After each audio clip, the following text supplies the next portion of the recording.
My name is Anita Callahan, for those of you that don't know me. My maiden name is Hernandez, or Hernandez for some people that don't understand Hernandez. I'm kidding, but yes. My father was born in Michoacan, Mexico. There we go. We're back. I can't do this. You got it. My father was born in Michoacan, Mexico, and raised on a rancho in La Juana. You might have heard of Michoacan, as it is known for the phenomenon of the monarch butterflies migrating there from all over North America. They arrive during October, during Dia de los Muertos, the Day of the Dead, a Mexican holiday to celebrate our ancestors. You might have seen this cultural tradition if you're watching the Disney Pixar movie Coco. On repeat, right? Michoacan is also known as the birthplace of the most delicious carnitas. How many of you have carnitas tacos? Those are my favorite. In the world, Morelia, Michoacan is the sister of Yakima. Oh, it's the best carnitas in the world. That's what I meant to say. And Morelia, Michoacan is the sister city of Yakima. You might not know that, but there's a sign on your way coming into Fred Meyer, or 40th Avenue, and it says Sister City. So, lost my place. My mother was born in Yakima, Washington. Her name is Brenda, to Bertha and Junior Barry. My mom is English, Scottish, and Irish descent. So I'm a mixture of all kinds. We used to say, my family used to say, "Yo, you're a Heinz 57." We're a Heinz 57, or other words. Other words that we won't repeat here because it's not politically correct. So my maternal grandparents worked in the hops, that's where they met, and orchards in the valley, and even traveling to Oregon and other agricultural places in Washington for work. My grandpa retired as a roofer here in Yakima, while grandma was a seasonal worker in the warehouses. Neither of them completing further than 8th grade, as they worked hard for their families. My grandmother was 14 years old when my great grandpa Hay passed away suddenly, and around that time, she had to help her mom raise seven of them, and so she had to quit school so she could help work. They were coming here from Michigan and ended up in Washington, and that's where my grandma met my grandpa, is in the hops here, probably out in Moxie area. My grandmother had to help with those finances and help raise the other 6 children. She was 6 of 7. She was the oldest. My parents left to Mexico when my mom was 14 years old. Can you imagine? How many of you have children that are around the age of 14? Can you imagine? Yeah, I can't imagine. My child, my oldest is 21 and my youngest is 18, and I cannot imagine either of them leaving to go do that. For love, or what she thought was love at the time. She was 16 when she had me, and they were married shortly thereafter. My mom, again, was 16. My dad was 18 when I was born. I was born in Astoria, Oregon, so they came back after getting married in Mexico by the Justice of the Peace, and they came back to Washington. And then shortly thereafter, my grandparents moved to Oregon, and my parents followed them. When my parents followed them, I was born shortly thereafter. Yay for her hurrying up and getting me back to the U.S., right? Because then there would be that issue, that she's a U.S. citizen. And I got that little pathway. So my father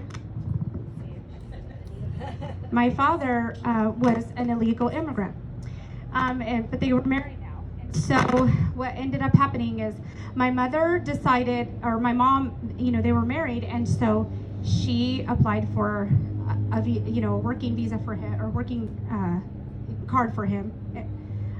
They called it a green card. A resident alien card is what you normally would call it. And it wasn't coming, she didn't understand why it wasn't coming. So my mom has this infamous story about President Carter. She wrote a letter, my grandma said, we prayed about it, and she said, write a letter to President Carter. her claim to fame is, I got a letter back from President Carter, and soon after he had his Mika. And I'm like, I can't believe it. Do you still have that? Do you still have the letter? Because I want to believe it. I believe it. But she says, I got the letter from the president. And back then, things like that did happen. And so shortly thereafter, he had his resident alien card, and he was here legally.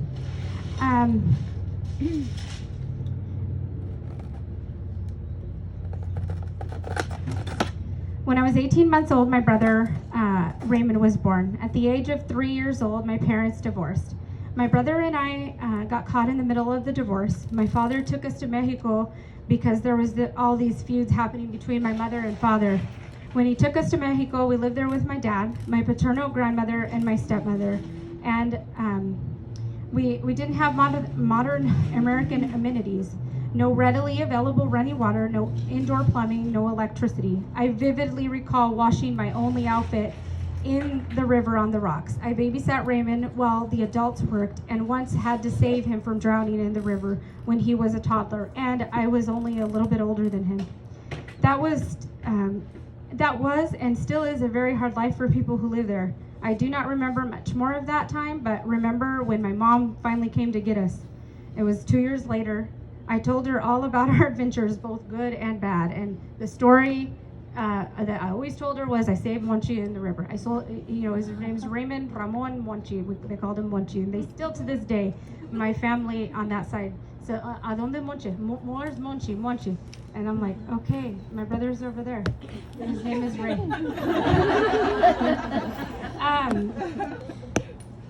So she got us back. My mom decided to land, and I think she took us back to Washington. We met my grandparents again. I hadn't seen them for 2 years because we were in Mexico. My mom tried everything to get us back. She says she kidnapped us back, and she was waiting at the end. And I later learned from my dad that story was true. We rode horses down about a mile away. She had her girlfriend with her. She had her friend Diana with her. We rode over. And my favorite part of this story is my brother wasn't wearing any clothes. My brother wasn't wearing anything. And I'm like, because that's how he ran around. I later saw pictures to prove that. I started kindergarten at the age of 5 in Texas. I did not know any English. I had left there. She landed us in Texas. I had left Washington from when my dad took me, and knowing English and Spanish. And 2 years later, I only knew Spanish. So I didn't realize this until later on, and no one ever decided to tell me this story. I was like, why was I in this special needs class? I don't understand. What happened? Did I not know how to read? Mom finally told me, and I said, was it because I was monolingual? Because that adds up. And she's like, yes. She were in an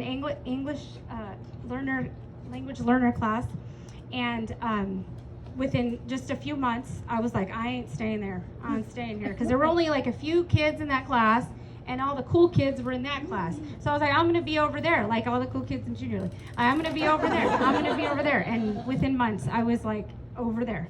And I do remember that. I remember my mom having to bring product, stuff for this class and stuff for this class, both times.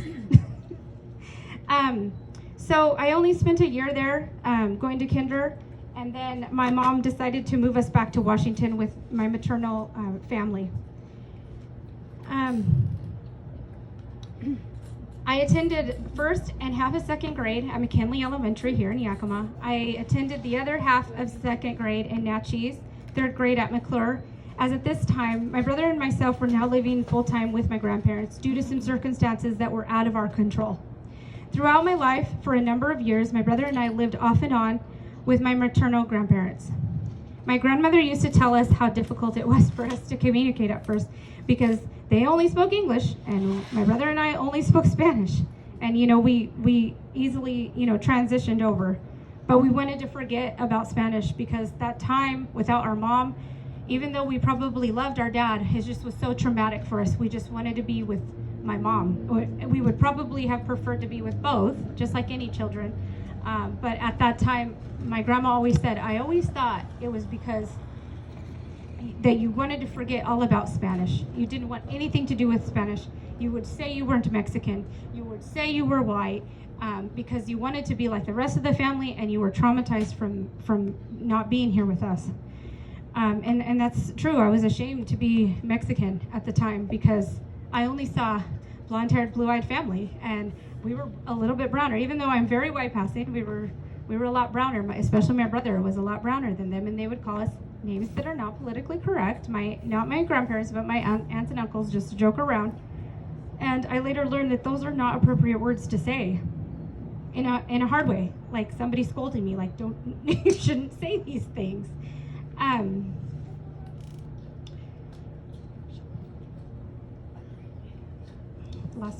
When we were with them, we never had much money, but we never did without, and we always felt loved and wanted. One winter, my grandmother was out purchasing Christmas presents for the family. While in one of the stores, someone broke into her vehicle in her station wagon and stolen everything. Grandma prayed for gratitude for what we still had, and she told us that we needed to pray for that too. And she always told us, you have enough. You have enough, and we will always have enough. God will always provide. And she always tithed 10%. We will always have enough. God will always provide. And he did. God always provided. She never went without. We never went without. And I still, like, even as an adult, remember that story. Remember how little she had, and remembering, and just went, remembering just getting emotional as an adult, even hearing that story that she had nothing and she gave us everything she had. And here's somebody that doesn't know what we have, and they came and just took everything, and she was buying for the whole family because she had a lot of family relying on her. Unfortunately, fortunately, my grandma took us to Sunday school with her, Sunday evening church, and Wednesday evenings as well. She taught Sunday school and played the guitar and sometimes singing solos. She instilled great values in us and taught us all about Jesus. There was not a day that went by that we did not pray or speak of Jesus in her house. Throughout my life, they always believed in me, helped me, supported me, and loved me. By the end of 3rd grade, my mother had us living with her again, and I attended 4th grade at Adams Elementary, 5th grade at McClure again, and then 6th and most of 7th grade at Franklin Middle School. I moved to Toppenish at the end of 7th grade and finished all of my education at the Toppenish High School. It was here where I finally found stability and would force my mother to let me join different clubs or sports. I made her sign all the documents. We fought about it. She said, you need to take care of your brothers and your brother and your sister. And I was like, okay, they can stay alone like I did. Like they're 13 or whatever, like it's okay, and you let him play football. And I'm like, why? Okay. So finally, I convinced her. I was very convincing, and I said, this is going to be good for my future. And I just knew that I wanted more. I wanted more than what I had seen. I wanted more than what she was allowing me to do. I just wanted more. And the reason that she wasn't going to let me do it is because for a lot of years, she was a single mom working 3 jobs until she married my stepdad, who is my father to this day. He's the father that, took place of my biological father for all those years. And for a lot of years, she couldn't afford. I had hand-me-downs, of course. Some of us have had hand-me-downs, and, I had used shoes and stuff for those sports, and she just couldn't afford it. That's why it was hard for her. And sometimes it was embarrassing, but it was, it worked. By the time I was in middle school, I'd seen things that no young child or adolescent should see: drugs that family members did, unhealthy relationships, justice involvement, lots of scary, sad things. My brother and I could have gone down a similar path to my mother's siblings and our cousins, but we chose the opposite direction as we had stability with my grandmother, who spoke to us about God and the right choices on a daily basis. She always prayed for all of us and spoke truth and life into us. They nurtured us physically, emotionally, and spiritually. I truly believe to this day that having my grandparents as a constant in our lives changed who we might have become. Some of my cousins were not so lucky. And about 4 years ago, I lost my younger cousin Jared to an overdose. He was raised in a very similar circumstance to my brother and I, and he was more like a brother because he was in and out of their home also. And it was a hard hit. And I realized that day that sometimes we become ashamed of the family we have because they're out on the street doing God knows what, or they're doing crime or whatever it is, but you're still related, and at the end of the day, you're still family. And no matter how hard of a life they were living, we have to forgive them, and we have to not be ashamed because their life might look a lot different. All of the cards they were dealt might be different than the cards we were dealt, even if we think our life is hard. I had to relearn Spanish in high school, which means it's very, very broken, very broken. I forgot almost all of the Spanish I knew so fluently as a toddler. I only saw my dad on a couple of occasions throughout my formative years. My mom raised us as a single mother for a few years until she remarried the aforementioned my stepdad, Terry Quiros. He raised us on as his own, and I will be eternally grateful for having him as a father in my life. He's still so proud of us. He tells us all the time. He was one of the first people to tell us how proud he was. That first sentence that mostly came out of his mouth was how proud he was, because although we were nurtured and loved by our grandparents, they didn't show emotion like that. And so to this day, he still tells us how proud he is of us, and he brags about us to all of his friends. My mother went back. She got her GED. She showed us by example the importance of education. And I am the first person in my entire family to go to college on both my mother's side and my father's side. Go cool. My father became ill. My biological father became ill about 6 years ago. We reunited about 5 years ago, and I started to get to know my family. There are 10 of us children on my father's side, with me being the eldest, 5 girls and 5 boys. My father passed away last February. I'm grateful for the time I spent with him before he left us. I've reunited with my siblings and my father's side of the family. They have pictures of us in Mexico. I've been shown by my sisters that I have never seen until just recently, like 2 months ago. There's still so much to learn about them and that side of the family. The funny thing is, social media is what brought us together. I had seen a post on another relative's post, and it was under the name Tita Hernandez. And I looked at her and I recognized her picture, and I knew that because that was a relative on that side also that I was close to, and I knew that that was my dad's daughter. And my sister, but of course it's awkward, so you don't want to say, "Are you my sister?" So I asked her, "Are you Lupe and Rosa Hernandez's daughter?" And she said yes. She knew exactly who I was. She had been told many years of Anita y Monchi all her life. Later, she told us that my father was very ill with cancer. My brother and I took our spouses and children to see my father per his request.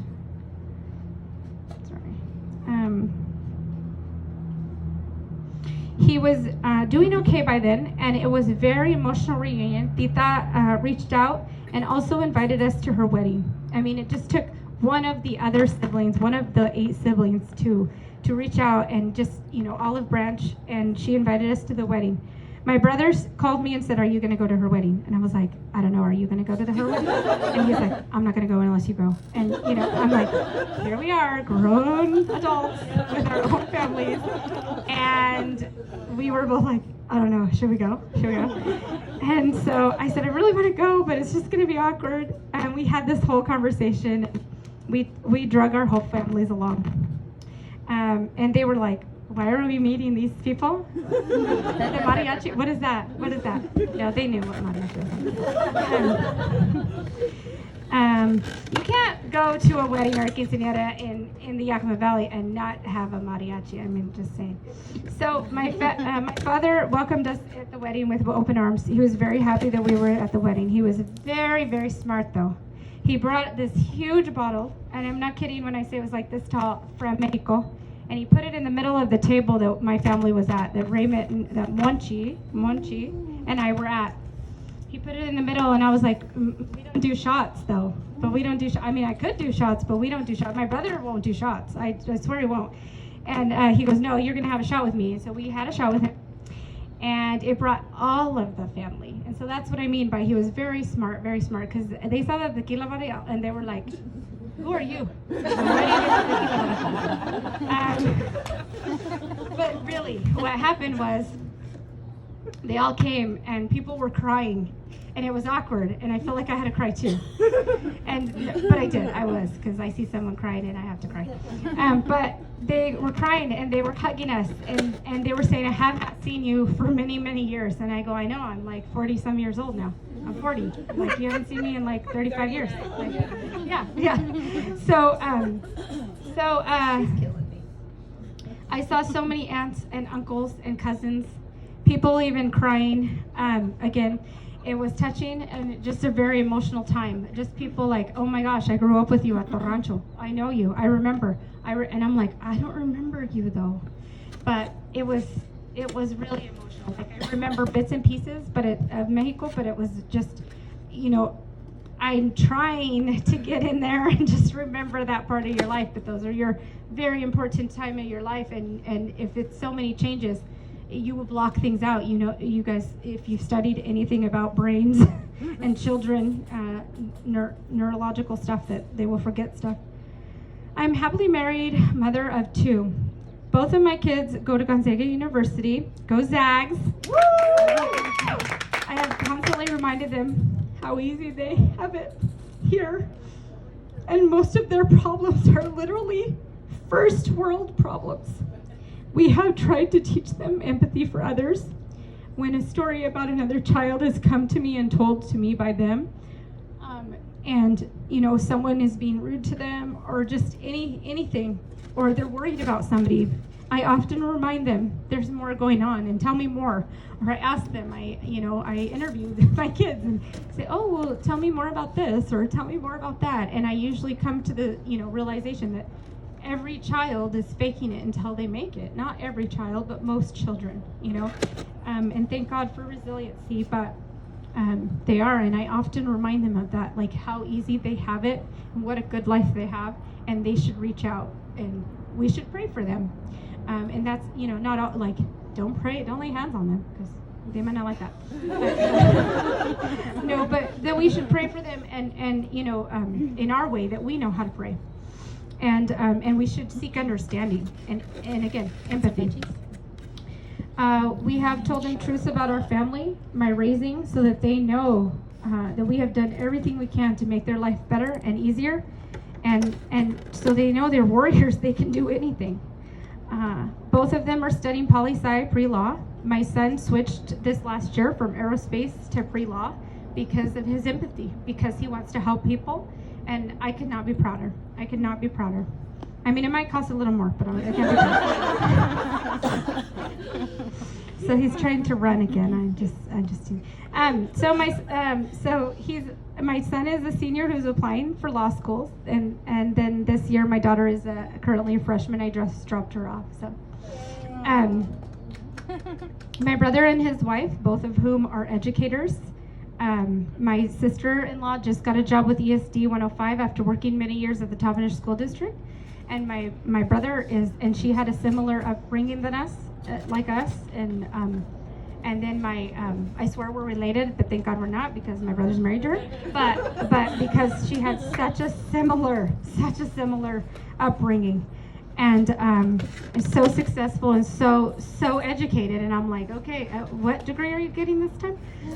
And she's very well educated. I mean, she's going for her PhD now, and she has her principalship. She has her master's. She's just resiliency at its best. And my brother is an educator at the Toppenish Middle School. Together, we are writing a new chapter in our family's legacy, and it's something my grandma has always prayed for.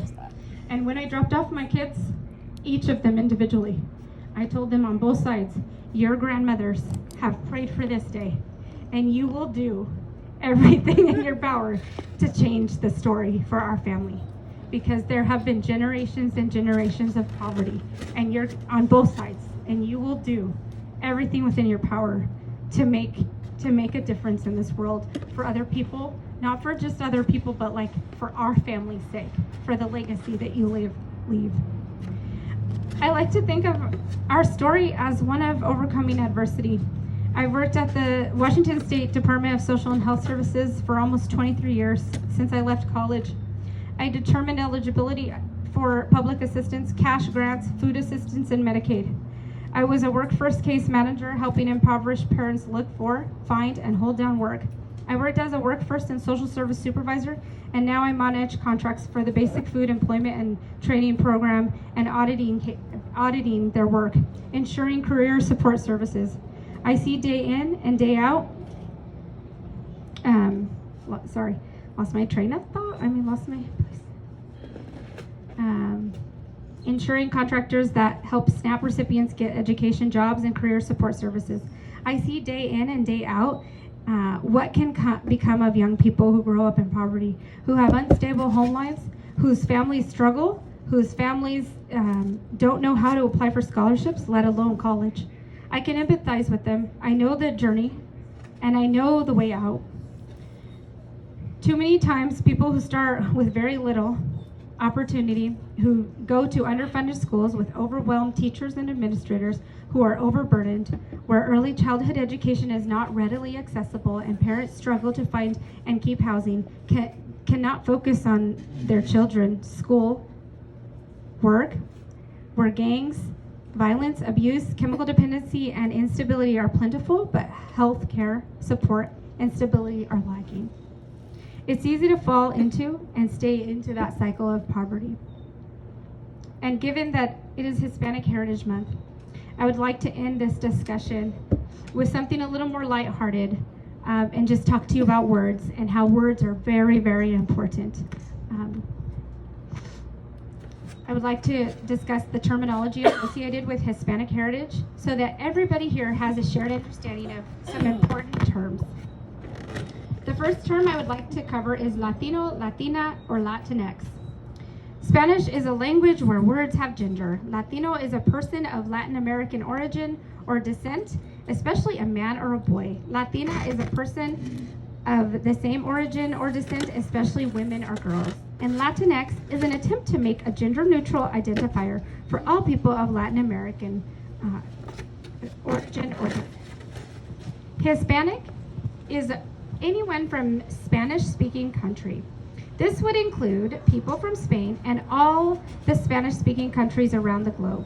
But unlike Latina or Latino, it would not include people from Brazil, Belize, or Haiti.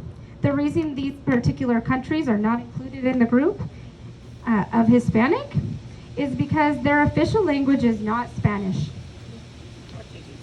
The wind didn't like what I said, apparently. It is not officially Spanish, though.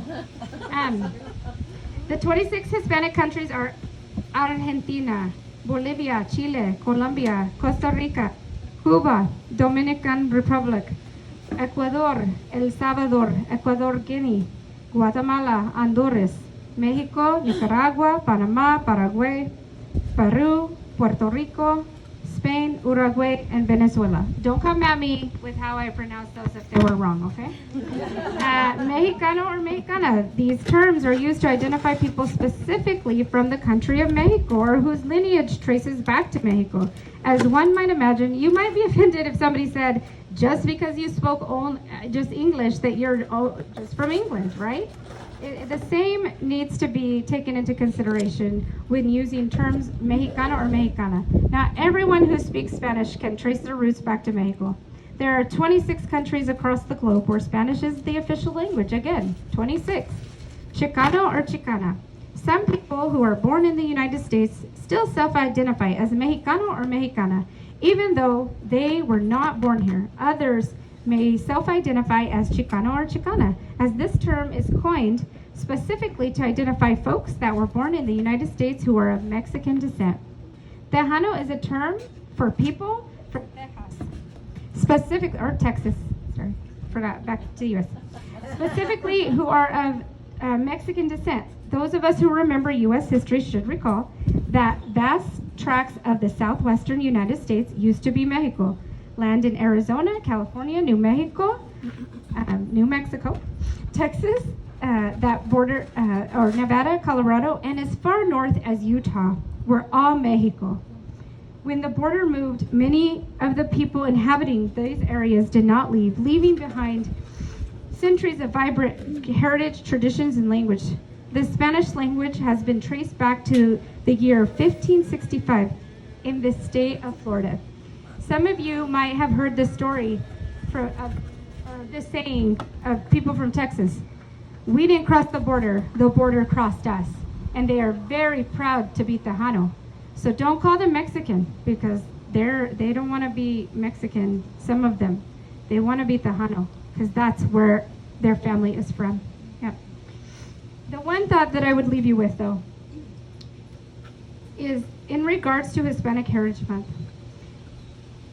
The best way to know how to use these terms here, the best way to describe your friend who is of Hispanic or Latin heritage, is just simply ask them how they identify.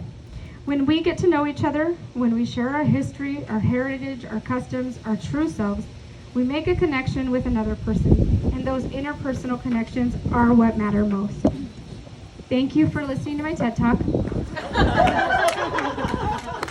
I hope to make it big like Brene Brown. But thank you for listening and allowing me to share my story. I appreciate it.